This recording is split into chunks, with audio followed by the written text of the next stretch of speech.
Hello, dear students of class 10. Welcome to session 2 on chapter 6.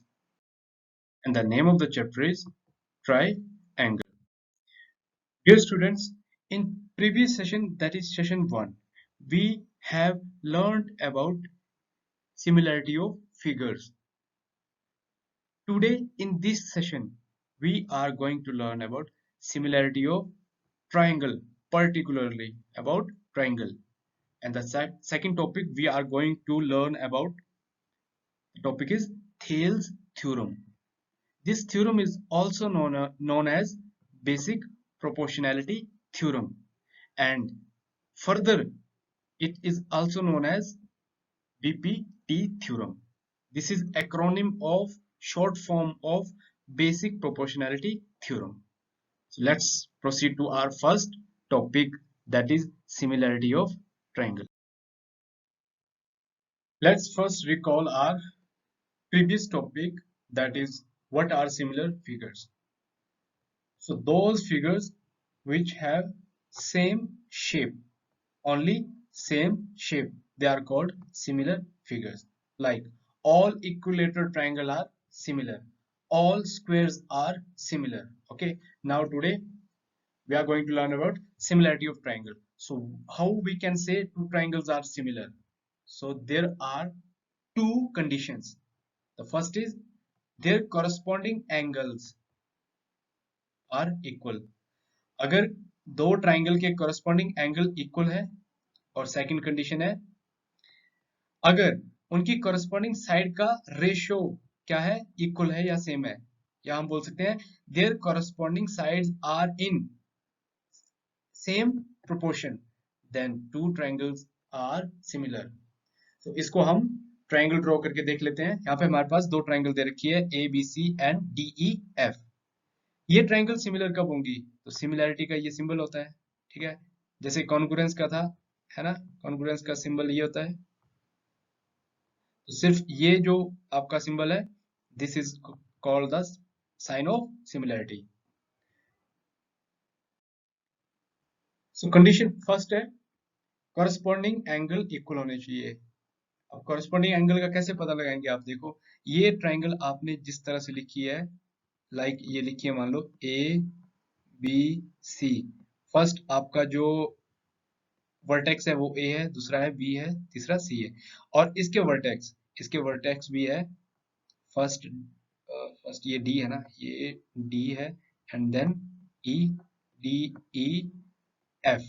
तो जो ए और B है ना, यहाँ से ए और यहाँ से डी, ये ना हो इसलिए मैं इसको दोबारा लिख देता हूँ. This is D. ए और डी जो है ये करस्पॉन्ड करते हैं एक दूसरे को. क्यों? क्योंकि जिस पैटर्न पे आपने ए बी सी लिखा है, उसी पैटर्न पे आपने डी ई एफ लिखा है. तो इट मीन ए और डी क्या है? कॉरस्पॉन्डिंग एंगल है. वैसे ही बी और ई वर्टेक्स एक दूसरे को कॉरस्पॉन्ड करते हैं, बी और ई एक दूसरे को कॉरस्पॉन्ड करते हैं, तो एंगल बी और ई भी एक दूसरे के कॉरस्पॉन्डिंग एंगल हुए. And last one is C and F. Angle C and here angle F. अगर ये इक्वल है, ठीक है, ये एंगल इस एंगल के इक्वल है, ठीक है, और ई जो है अगर इस एंगल के इक्वल है, और ए और डी इक्वल है, इट मीन ये तीनों एंगल आपस में इक्वल है, कॉरस्पॉन्डिंग एंगल. तो फर्स्ट कंडीशन फुलफिल होगी. अब सेकंड कंडीशन है कि कॉरस्पॉन्डिंग साइड का रेशियो. अब कॉरस्पॉन्डिंग साइड कैसे डिसाइड होगी? तो कॉरस्पॉन्डिंग साइड डिसाइड होती है यहाँ से, जो एंगल इक्वल है ना, ए की ऑपोजिट साइड कौन सी है? बीसी, है ना, ए की ऑपोजिट साइड बीसी, ऐसे ए की ऑपोजिट साइड ये बीसी. और यहाँ पे नेक्स्ट कौन सा एंगल? एंगल बी का ऑपोजिट साइड ये आ गया AC. एंगल बी का ऑपोजिट साइड यहाँ पे DF. तो ये BC की कॉरस्पॉन्डिंग साइड हुई EF, और AC की कॉरस्पॉन्डिंग साइड हुई DF, और लास्ट कौन सी बच गई? AB. तो AB की कॉरस्पॉन्डिंग साइड हुई DE. यहाँ पे देख लो, AB की कॉरस्पॉन्डिंग साइड ये AB है ना, AB की DE, तो AB की DE, और AC की कॉरस्पॉन्डिंग साइड DF, AC का DF, एंड लास्ट ये नीचे बेस जो है BC की करस्पॉन्डिंग साइड EF. अगर इनका रेशियो बराबर आता है, कोई भी इनका जो रेशियो है ये अगर बराबर आता है तो it mean two triangles are similar. अब कब आएगा रेशियो इक्वल? तो मान लो अगर ये 4 है और यहाँ पे ये 2 है ना, यहाँ पे मान लो ये 6 है, दिस इज 6, दिस इज 3। तो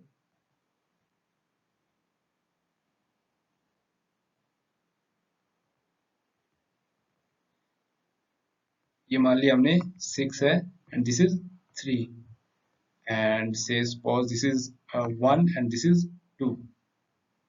आप जब रेशियो यहाँ से फाइंड आउट करोगे तो ए वी ओवर डीई 2/1 यहाँ से आएगा ये 2, यहाँ नीचे लिख देता हूँ मैं, ठीक है, यहाँ से आ गया ये 2/1। AC कितना है? AC AC यहाँ पे है 6/3, DF 3 है तो 6/3। नाउ लास्ट BC नीचे, ठीक है, ये BC 4/2, BC 4 है और EF 2 है। तो आप इसको सिंप्लीफाई करोगे तो हर जगह से आपको क्या मिलेगा? ऐसे we will get 2, here also we will get 2 and it is obviously it is 2, so the ratio is 2/1, 2:1। it mean सबका रेशियो सेम है, it mean their corresponding sides ratio is equal, or we can say their corresponding sides are in same proportion and angle are equal, so we can say these two triangle are what? Similar. This is all about similarity of two triangles. Now, second topic, the very important theorem, that is basic proportionality theorem, also known as Thales theorem. Let's see what is the statement of this theorem.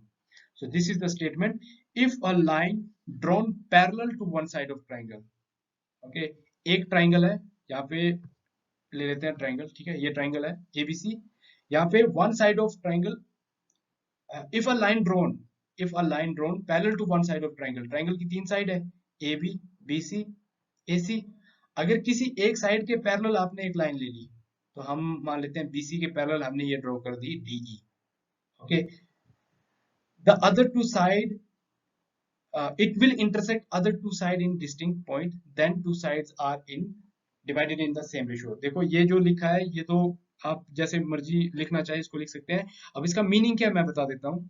बोलता एक triangle है, एक triangle में आपने, एक triangle है, एक triangle में किसी भी साइड से ऐसे भी ड्रॉ कर सकते हैं आप, ये ड्रॉ की तो इसके पैरेलल आ गई है ना, आप इस तरह से भी ड्रॉ कर सकते हैं, ऐसे ड्रॉ की तो ये इसके पैरेलल आ गई, आप इसको इस तरह से भी ड्रॉ कर सकते हैं। जो ये केस है, ये केस है कि आपने ये साइड किसके पैरेलल ली, इसके साइड पैरेलल ली। अगर ये केस है तो आपका जो ये दो साइड्स हैं, बोलता है इसको ये डिस्टिंक्ट पॉइंट पे इंटरसेक्ट करेगा और इस तरह से इंटरसेक्ट करेगा कि इसका रेशियो और इसका रेशियो बराबर होगा, that is this upon this is equal to this upon this. और सिमिलरली अगर ये केस है तो ये इसके पैरेलल है, तो ये दो डिस्टिंक्ट पॉइंट पे यहाँ पे और यहाँ पे क्या करेगी, इसको इंटरसेक्ट करेगी, इट मीन इसका रेशियो और इसका रेशियो बराबर आएगा। सिमिलरली यहाँ से इसका रेशियो और इसका रेशियो बराबर होगा। तो हम केस लेते हैं ये केस जो हमने यहाँ पे ऑलरेडी ले रखा है। तो यहाँ पे DE है ना, ये DE पैरेलल लिया आपने किसके, BC के। तो यहाँ से हमें प्रूव क्या करना है कि AD ओवर DB है ना, AD over DB is equal to AE over EC। ये हमें प्रूव करना है कि इसने इंटरसेक्ट किया इसको सेम रेशियो में। इसको प्रूव करने के लिए हमें कुछ कंस्ट्रक्शन करनी पड़ेगी। कंस्ट्रक्शन क्या करेंगे, BE और B और E को ज्वाइन करेंगे एंड C और D को ज्वाइन करेंगे। यहाँ से ये परपेंडिकुलर ड्रॉ करेंगे, यहाँ से ये परपेंडिकुलर ड्रॉ करेंगे, तो ये कुछ फिगर इस तरह से बन जाएगी। ठीक है, क्या क्या किया हमने, ज्वाइन BE, B और E को ज्वाइन किया, CD को भी ज्वाइन किया, और EF परपेंडिकुलर ड्रॉ किया किस पे, AB पे, और DN परपेंडिकुलर ड्रॉ किया AC पे। तो प्रूफ पे आ जाते हैं अब। प्रूफ पे देखो हमें करना क्या है, सबसे पहली बात जो हमें प्रूव करना है ना, उस चीज को इंक्लूड हमें करना है। हमें प्रूव करना है AD ओवर DB, तो हमें AD और DB इंक्लूड करना है। तो AD और DB यहाँ से इंक्लूड कहाँ से हो सकता है, ADE, इस ट्राइंगल से, है ना, इस ट्राइंगल से इंक्लूड हो सकता है, और यहाँ से बी डी कहाँ से, बी, ये बी डी ई इस ट्राइंगल से इंक्लूड हो सकता है। अब आप बोलोगे कि बी डी सी भी तो ले सकते थे, या हम यहाँ से ए डी एन भी तो ले सकते थे। ये इंक्लूड करने के साथ साथ हमें इन दो ट्राइंगल का आपस में भी कुछ कॉमन पॉइंट देना है, कुछ कॉमन साइड देनी है। तो ये तभी पॉसिबल है जब हम ए डी ई लें और यहाँ से बी डी ई लें। तो ये दोनों ट्राइंगल का डी ई साइड क्या होगा, बिल्कुल एक दूसरे के साथ ही होगा ना, ठीक है, ज्वाइन होगा, मतलब इसमें कॉमन होगा। ये साइड भी आ गई और ये दोनों साइड को आपने रिलेट भी कर दिया। तो आप और हम लेंगे ट्राइंगल ए डी ई को, ए डी ई को और बी डी ई को। तो इसका हम लेंगे एरिया। यहाँ से मैं अलग से ट्राइंगल यहाँ पे बना देता हूँ। ये हमने ले ली पहले A, this is D and this is, oh sorry, this is D, A D and this is E. Okay, ये ये इतनी सी ट्राइंगल मैंने ली है, ये जो ट्राइंगल है ना, इसको लिया है। अब इस पे यहाँ पे ई एफ एक क्या ड्रोन है, परपेंडिकुलर ड्रोन है। तो अगर इसके एरिया की बात करूं मैं, तो एरिया क्या आएगा, half into base into height. तो बेस इसका हुआ एडी, क्यों, क्योंकि इसके परपेंडिकुलर ड्रोन है ना, और बेस हो गया इसका एडी एंड परपेंडिकुलर हो गया ई एफ। तो half into base into height, height is perpendicular E F, तो यहाँ से आ गया। वैसे बी डी ई, अगर बी डी ई को देखोगे आप, तो यहाँ आपको एक प्रॉपर्टी आपकी रिकॉल करनी पड़ेगी क्लास 9 से, और क्लास 9 में नहीं पढ़ा है तो आप याद नहीं है, तो अभी आप देख लेंगे कि जब भी हमारे पास एक ऑब्ट्यूज ट्राइंगल हो, तो बी डी ई एक ऑब्ट्यूज ट्राइंगल है। मैं यहाँ पे अगर ड्रॉ करूंगा ना इसको, तो ये कुछ इस तरह से ड्रॉन है हमारी, ठीक है, ये वर्टेक्स डी है and this vertex is B, this vertex is E. आप देखोगे तो यहाँ पे हमें देखने को मिलेगा कि ये जो एंगल है ये ऑब्ट्यूज एंगल है। अगर हम राइट एंगल की बात करें, ठीक है, इस तरह से हमारी ट्राइंगल होती, तो क्या था, ये परपेंडिकुलर था, तो half into base into height होता सिंपली। या फिर एक्यूट ट्राइंगल होता, ठीक है, ये एक्यूट ट्राइंगल इस तरह से होता, तो इसका परपेंडिकुलर यहाँ कुछ लाई करता, बट इन दोनों केसेस में कोई केस नहीं है इसका, ठीक है। ये केस है ऑब्ट्यूज ट्राइंगल का, और ऑब्ट्यूज ट्राइंगल का जो प्यारे बच्चों परपेंडिकुलर है, वो यहाँ से आप ड्रॉ करोगे ना, तो यहाँ से कुछ ये इस तरह से ड्रॉ होगा ना, है ना, ये ड्रॉ होगा इस तरह से पॉइंट से यहाँ से, ठीक है। तो ये कहाँ लाई करता है, ये लाई करता है आउटसाइड में। तो ये केस में यहाँ से ये परपेंडिकुलर है इसका, ये मेन है ना ट्राइंगल आपकी बी डी ई, तो इसका परपेंडिकुलर आउटसाइड में लाई करता है, परपेंडिकुलर है इसका ई एफ। और बेस बेस डी बी ही रहेगा, आप बेस बी एफ नहीं बताओगे। अगर बेस बी एफ बता दिया तो आपकी ये ट्राइंगल बन जाएगी बी एफ ई, बट हमारी ट्राइंगल थी बी डी ई, तो ये बेस तो इसका बी डी रहेगा, या फिर हम बोले D B, half into base into height, पर हाइट इसकी बाहर लाई करती है एक्सटीरियर में। तो याद रखना कि ऑब्ट्यूज ट्राइंगल का, मैं रिपीट कर रहा हूं, ऑब्ट्यूज ट्राइंगल का परपेंडिकुलर या हाइट एक्सटीरियर में लाई करती है। बात क्लियर है। तो यहां से हमें क्या मिला, यहाँ से हमें मिला हाफ से हाफ कैंसिल हो गया, ई एफ से ई एफ कैंसिल हो गया, और हमारे पास बचा क्या, हमारे पास बचा यहाँ पे A D over D B, A D over D B. अब इसी तरह से हमने यहां से निकाल दिया AD, है ना, ये AD ओवर DB ये हमने निकाल दिया। अब इसी तरह से AE ओवर EC हमें ये निकालना है, तो इट मीन हमें इसी ट्राइंगल को लेना पड़ेगा दोबारा से, ADE को, है ना। और इस बार हम क्या करेंगे, हमारा परपेंडिकुलर अलग रहेगा, पिछली बार परपेंडिकुलर ये था, इस बार परपेंडिकुलर यहाँ रहेगा, क्योंकि हमें बेस AE चाहिए, पहले चाहिए था हमें AD, अब हमें चाहिए AE। और यहाँ नीचे कौन सी ट्राइंगल, डी सी ई, ये ट्राइंगल क्यों, क्योंकि डी ई इनका कॉमन और इसमें ई सी इंक्लूडेड है। बात क्लियर है। तो चलते आगे, अब हम जाएंगे similarly in triangle A D E, इस ट्राइंगल में half into base into height, तो half into base A E over D N, A E into D N, over नहीं sorry, into D N. Next नीचे triangle है C D E, अब ये फिर से ऑब्ट्यूज ट्राइंगल, इसका ये मैं यहाँ से दोबारा यहाँ पे बना देता हूँ बेटर अंडरस्टैंडिंग के लिए। ये आपका है EC, है ना, ये point E, this is point C। यहाँ से ये बनी हुई है हमारी ट्राइंगल कुछ इस तरह से, ठीक है। तो ये देखने से ही पता लग रहा है कि ऑब्ट्यूज एंगल है, देखो, है ना, ये ऑब्ट्यूज एंगल है। तो ऑब्ट्यूज एंगल है मतलब ऑब्ट्यूज ट्राइंगल है, और इसका जो परपेंडिकुलर है वो करता है लाई एक्सटीरियर में। बेस तो इसका EC ही रहा, बेस इसका क्या रहा, EC, बट परपेंडिकुलर बन गया इसका क्या, D, ये D है और ये N। तो यहाँ से हाफ कैंसल, DN से DN कैंसल, और यहाँ से बन गया AE ओवर EC, ठीक है। तो ये हमारा आ गया सेकंड इक्वेशन। आई होप आपको यहाँ तक क्लियर हो गया है। अब क्या करेंगे, अब आप नाइन्थ से एक चीज को रिकॉल करोगे। देखो हमने क्या किया है, यहाँ से इस चीज को हमने ले लिया है, ठीक है। अब हमें दिखाना है क्या, इन दोनों को इक्वल करना है। प्रूफ तो ही करना था ना हमें कि इन दोनों को इक्वल करना है, AD over DB, AD over DB is equal to AE over EC। तो इसको इक्वल करने के लिए हमें इसकी राइट हैंड साइड को इक्वल कुछ करना पड़ेगा।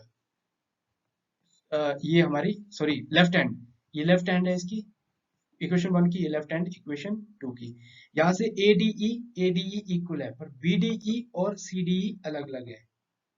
मतलब इन दोनों को अगर हम इक्वल कर दें तो ये आपस में इक्वल हो जाएगा, क्योंकि दो चीजों के अगर लेफ्ट हैंड साइड इक्वल है तो वो राइट हैंड साइड भी इक्वल होगी इसकी।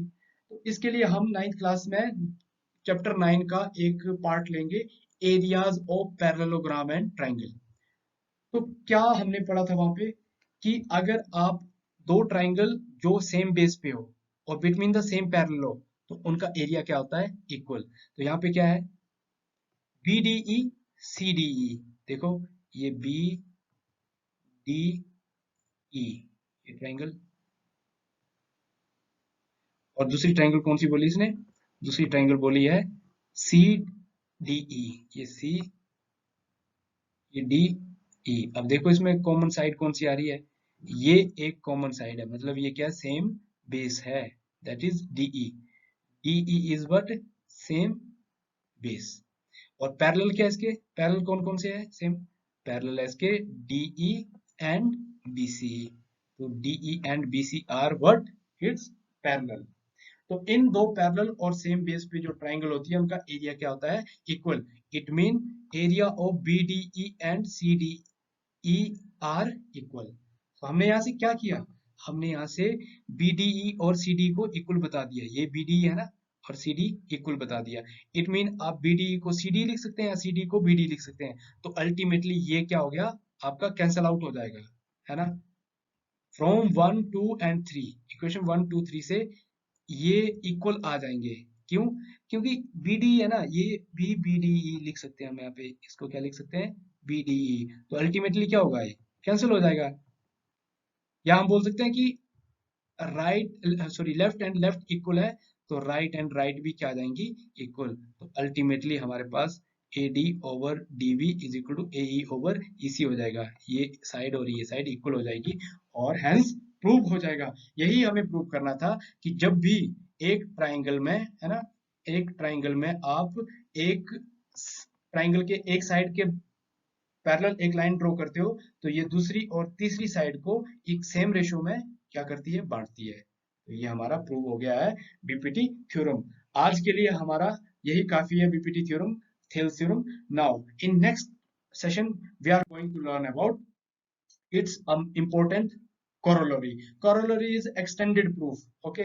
इसको थोड़ा सा हम एक्सटेंड कर देंगे, तो उसको रिवाइज भी कर लेंगे कि आगे हम क्या इसमें बेसिक प्रोपोर्शनैलिटी थ्योरम में करेंगे, ठीक है। तो ये करेंगे, और इसके साथ साथ हम करेंगे converse of Thales theorem, Thales theorem का उल्टा, ठीक है। थेल्स थ्योरम पढ़ी है, फिर हम उसका कन्वर्स करेंगे, कन्वर्स टर्म से आप काफी अच्छे से फैमिलियर है। और इसी के साथ हम कुछ अपनी एक्सरसाइज को सॉल्व करेंगे, और तब तक के लिए as always God bless you all.